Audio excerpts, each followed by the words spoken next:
अपना ब्रेकअप हो जाने के बाद एक लड़के को सुपर पावर मिलती है जिसको टाइम को स्टॉप कर सकता है। टाइम स्टॉप कर लोगों के साथ वो कुछ भी कर सकता था। हेलो फ्रेंड्स, इसी कंसेप्ट पर बेस्ड आज मैं आपको कैशबैक ये 2006 की एक fantasy romance Hollywood movie explain करने वाला हूँ। अगर आपको वीडियो अच्छा लगता है तो प्लीज़ इसे लाइक और कमेंट ज़रूर कर दीजिएगा। बिना किसी तरीके एक्सप्लेनेशन स्टार्ट करते हैं। मूवी स्टार्ट होते ही हम हमारे मेन कैरेक्टर बेन का ब्रेकअप देख सकते हैं। जिस लड़की से उसका ब्रेकअप हो रहा था, सूजी, ये उसकी फर्स्ट गर्लफ्रेंड थी। उसके साथ बिताए हर पल उसे याद आ रहे थे। वो वंडर करता है कि उसका ब्रेकअप हुआ कैसे। एक पल में तो एक साथ थे, एक दूसरे को आई लव यू बोल रहे थे, और नेक्स्ट वीक सूजी किसी और के साथ थी तो शायद उसको भी आई लव यू बोल रही होगी, पर इसका कोई भी मीनिंग नहीं है। बेन के फ्रेंड का नाम था शॉन उसे समझाने की कोशिश करता है। उसे सिर्फ एक बेटर ऑप्शन मिल गया, इसी वजह से उसके पास वो चली गई। उसके बारे में तुम्हें ज़्यादा सोचना नहीं चाहिए।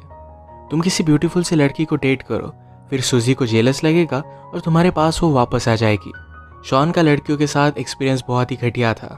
हर लड़की उसे मार कर चली जाती थी, तो उसकी एडवाइस बेन नहीं ले सकता। शॉन आर्टिस्ट बनना चाहता है। जब भी उसकी ड्राइंग क्लास होती थी तो हमेशा लड़कियों को ही ड्रॉ करता था। हमेशा उसे सूजी की याद आती रहती थी। एक रात उसने उसे कॉल किया। उसने पूछा कि क्या हम फिर से एक साथ रह सकते हैं। सूजी ने उसे मना कर दिया। वो दिन रात अपने बेड में ही पड़ा रहता था। सूजी के जाने के बाद जैसे उसका ऑक्सीजन चला गया था, स्लोली उसकी नींद भी चली गई। उसने सोने का बहुत ट्राई किया पर फिर भी वो कर नहीं पाया। अब सडनली उसके पास 8 एक्स्ट्रा आवर्स थे। वो अलग अलग चीज़ें ट्राई करता था पर फिर भी टाइम पास नहीं होता था। वो कुछ भी करे, सूजी की याद हमेशा उसके साथ रहती थी। एक रात वो ग्रोसरी लेने के लिए गया हुआ था। वहाँ पर नोटिस देखता है कि उन्हें काम करने के लिए स्टाफ की ज़रूरत थी। बेन को नींद नहीं आती तो 8 एक्स्ट्रा घंटे बिताने के लिए यहाँ पर वो जॉब कर लेता है। वहाँ के जब मैनेजर को उसने देखा तो मैनेजर पहले फुटबॉल का प्लेयर हुआ करता था, अब यहाँ का मैनेजर है। ये देखकर बेन रियलाइज करता है कि लाइफ इसी तरीके से बहुत फास्ट गुजर जाएगी, पर इसके लिए वो कुछ कर भी नहीं सकता। बेन के साथ एक लड़की काम करती थी, उसका नाम था शैरन। बेन ने नोटिस किया कि उसका मैनेजर शैरन के साथ बहुत ही अजीब तरीके से पेश आता है। शैरन को ये बात अनकंफर्टेबल लगती है। अपना जॉब करते हुए बेन ने हमसे कहा कि यहाँ सुपरमार्केट में टाइम बहुत ही स्लोली जाता है। इसको ज़रा फास्ट करने के लिए हम एम्प्लॉयज़ अलग अलग चीज़ें करते हैं। हर एक की अलग अलग मेथड है। जैसे शैरन कभी भी टाइम नहीं देखती। जब वो वॉच देखती है तो टाइम बहुत ही स्लो गुजरता है। इस वजह से हमेशा उसे कवर अप करके रखती है। यहाँ काम करने वाले उसके और 2 फ्रेंड्स हैं, बैरी और मैट। ये हमेशा एक दूसरे के साथ गेम्स खेलते रहते हैं। कभी ये शॉपिंग मॉल में रेस लगाते हैं तो कभी लड़कियों के सामान में कुछ अलग सी चीज़ें रख देते हैं। इसी तरीके से हर कोई टाइम पास करता था। और बेन ने कहा मेरा तरीका कुछ अलग ही है। जब उसका ब्रेकअप हुआ तो उसके लिए टाइम गुजारना बहुत ही हार्ड था, तो एक सुपर पावर उसमें आ गई। ये सुपर पावर थी टाइम को स्टॉप कर पाने की। वो अपनी पावर से सबको स्टॉप कर देता और सारी चीज़ें घूमने लग जाता। सुपरमार्केट की सारी ब्यूटीफुल लड़कियों को नोटिस करता था। उसे लगता है कि लड़कियों में अलग से ही पावर होती है। वो जब छोटा था तो एक फॉरेन स्टूडेंट उनके घर में रहने के लिए आई हुई थी। वो बहुत ही ब्यूटीफुल थी। वो हमेशा उसे ही देखता रहता था। बेन जब ये टाइम स्टॉप करता था तो हमेशा लड़कियों की न्यू ड्राइंग करता था। उसने एक नॉवेल में पढ़ा था कि लड़कियों को पेंटर के साथ अफेयर करना अच्छा लगता है, क्योंकि उनकी ब्यूटी जैसी है वैसी वो देख सकते हैं। ऐसे ही बेन ड्राइंग करते हुए अपना टाइम गुजारता था, और जब वो अनपॉज करता तो बहुत सारा टाइम गुजर जाता। अगले दिन बेन से मिलने के लिए उसका फ्रेंड शॉन आया। शॉन को पता था कि अभी बेन अपने इस गर्लफ्रेंड के बारे में सोच रहा है। वो उसे कहता है तुम्हें जल्द से मूव ऑन करना चाहिए। शॉन हमेशा उसे यही बात कहता रहता है, तो इस मोमेंट को भी वो पॉज कर देता है। एक्चुअल में बेन और शॉन ये बचपन से बहुत अच्छे फ्रेंड्स थे। जब शॉन की मदर घर से चली जाती तो दोनों मिलकर न्यूड मैगजीन्स देखते। एक दिन जब ये दोनों देख रहे थे तो शॉन की मदर वापस आ गई। वो इन दोनों की फ्रेंडशिप को अलग ही समझती है। आज शॉन बेन से कह रहा था तुम्हें स्ट्रिप क्लब वगैरह मेरे साथ चलना चाहिए। सुनकर बेन को अपने बचपन का एक किस्सा याद आता है। उनकी स्टेज पर एक लड़की थी जो पैसों के लिए न्यूड होती थी। ये सारे फ्रेंड्स लाइन लगाकर उसे मिलने के लिए जाते थे। इसके बाद हम देखते हैं अगले दिन बेन और शैरन की नज़रों से नज़रें मिली थी। लॉकर रूम में शैरन को ज़रा भूख लगी थी तो बेन का सैंडविच मांग लेती है। सैंडविच का पिकल शैरन के गाल पर लग गया था। जैसे कि बॉलीवुड मूवीज़ में होता है वैसे एक रोमांटिक सा इनका मूवमेंट हुआ। ये मूवमेंट बेन जाने नहीं देना चाहता था, इसे फ्रीज कर रखना चाहता था, पर शैरन चली गई। वो कुछ भी कर नहीं पाया। उसे अच्छा लग रहा था कि सूजी से मूव ऑन कर अब वो शैरन को लाइक करने लग गया है। तभी उसके फ्रेंड ने डिस्कस कर रहे थे। मैट कहता है आज मैंने शैरन को डेट के लिए पूछा। मैट इसके लिए बहुत ही एक्साइटेड था, पर बेन को बहुत बुरा लगता है। बेन हमसे कहता है हमेशा मेरे साथ ऐसी चीज़ें होती रहती है, तो जिसको भी लाइक करता है उससे दूर चले जाते हैं। वो जब छोटा था तो अपने टीचर को लाइक करता था, पर टीचर के साथ कुछ भी हो नहीं सकता। उसकी और एक क्लासमेट थी जिसको बहुत लाइक करता था। एक दिन उस लड़की का एक्सीडेंट हो गया। उसके प्लास्टर पर हर कोई ग्राफिटी बनाता था। बेन हमेशा उसे देखता रहता, तो उस लड़की ने उसे अप्रोच किया। बेन ने भी अपनी सिग्नेचर उस प्लास्टर पर बनाई। जब उस लड़की का प्लास्टर निकला तो उसका पूरा हाथ हेयर से भर गया था। सब लोग उसे चिढ़ाने लग गए। वो अकेली पड़ गई थी, तो बेन उसके पास आकर बैठा, कहा कि तुम जैसी हो वैसे ही ब्यूटीफुल हो। इसके बाद एक गर्लफ्रेंड बॉयफ्रेंड बन गए थे। एक दिन बेन ने उसे स्कूल के पीछे बुलाया, उसके पास आई और पूछती है क्या तुम मुझे किस करना चाहते हो।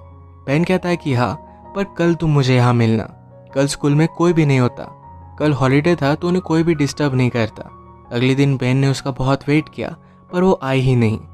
बाद में उसे पता चला कि उस लड़की का ट्रांसफ़र हो गया है। फिर इसे हम प्रेजेंट में देखते हैं कि बेन और शॉन बात कर रहे थे।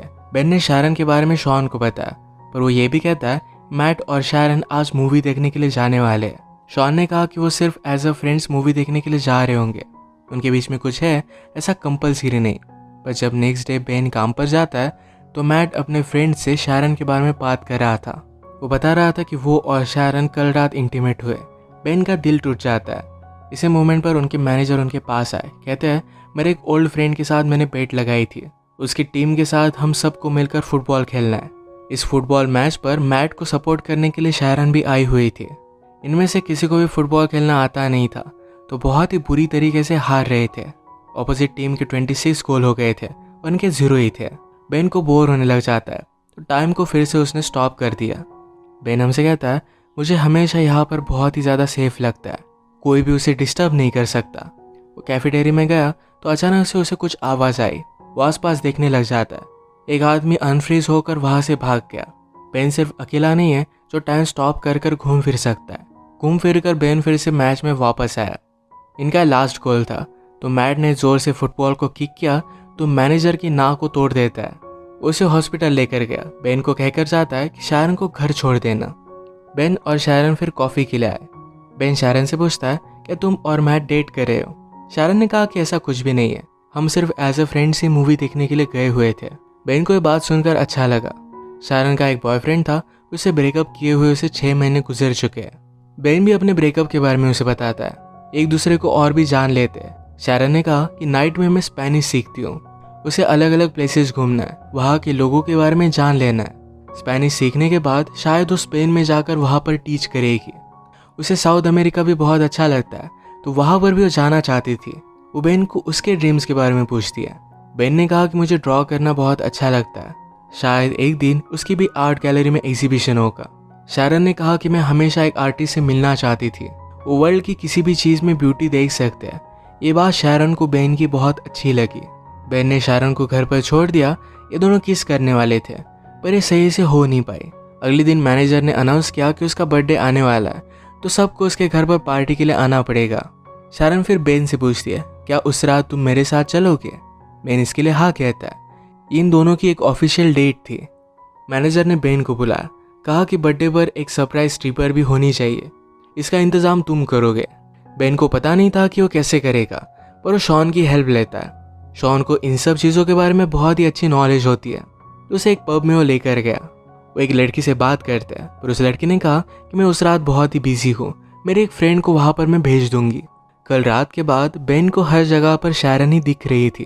वो टाइम को स्टॉप कर कर हमेशा उसे ही ड्रॉ करता। ऐसे ही कुछ दिन बीत गए और कल मैनेजर का बर्थडे था, तो शारन बेन से पूछती है क्या तुम अब भी मेरे साथ डेट पर चलना चाहते हो। बेन कहता है कि ऑफकोर्स चलना चाहता हो।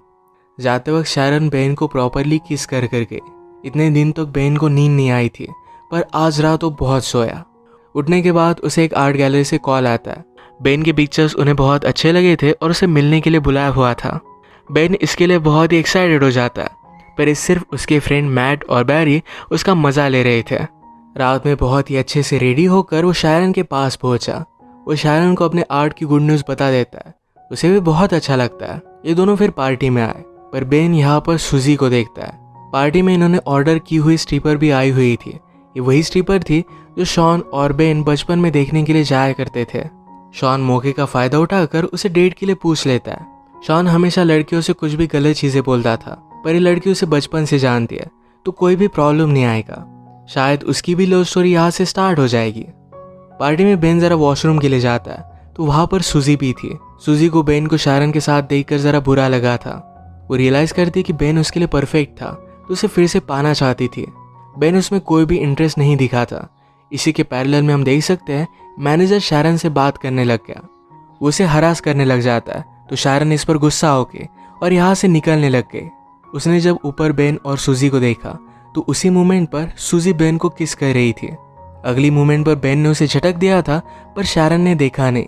वो गुस्से में यहाँ से चली गई। बेन रियलाइज करता है कि शारन को क्या लगा होगा। उसने टाइम को स्टॉप कर दिया, सोचा कि वो शारन को क्या बताएगा, पर कुछ भी वो सोच नहीं पाता।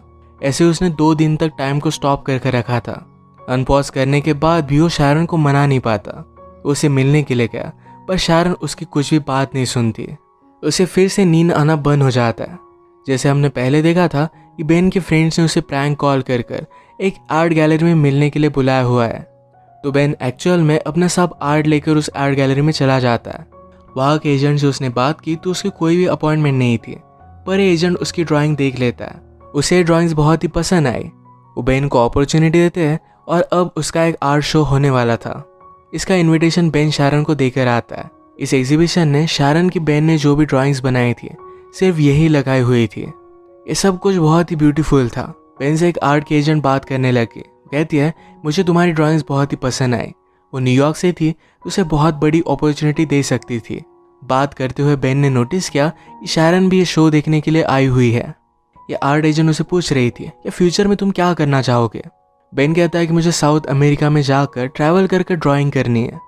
एक्चुअल में शारन का ड्रीम था तो उसे साउथ अमेरिका में ट्रैवल करना है, तो बेन भी उसी के साथ ट्रैवल कर ड्रॉ करना चाहता था। शारन उसकी सारी ड्राइंग्स देखकर बेन को माफ़ कर देती है। बेन फिर से उसे सॉरी कहता है, पर शारन ने कहा कि पेंटिंग्स देखकर मैं सब कुछ समझ गई हूँ। बेन ने पूछा कि क्या तुम मुझ पर ट्रस्ट करती हो। शारन ने कहा कि हाँ करती हूँ। शारन को उसने आँख बंद करने के लिए कहा। उसे किस करता है और उसी मोमेंट पर उसने टाइम को स्टॉप कर दिया। अब जब टाइम स्टॉप हो गया था तो बेन के साथ शारन भी आसपास घूम सकती थी। बाहर स्नो गिर रहा था तो शारन को बेन बाहर लेकर आया। इसी में वो किस करते हैं और इसी के साथ इनकी लव स्टोरी स्टार्ट हुई। बेन हमसे कहता है लाइफ में बहुत सारे मोमेंट्स होते हैं जो ऐसे ही चले जाते हैं, पर अगर आपको लाइफ की ब्यूटी को अप्रिशिएट करना है, किसी के प्यार में पड़ना है, तो एक बार ज़रा रुक जाओ, इस मोमेंट को अप्रिशिएट करो, कभी भी उन्हें जाने मत दो। इसे एक ब्यूटीफुल मैसेज के साथ ही मूवी एंड हो जाती है। अगर आपको वीडियो अच्छा लगा तो प्लीज़ इसे लाइक कर दीजिएगा।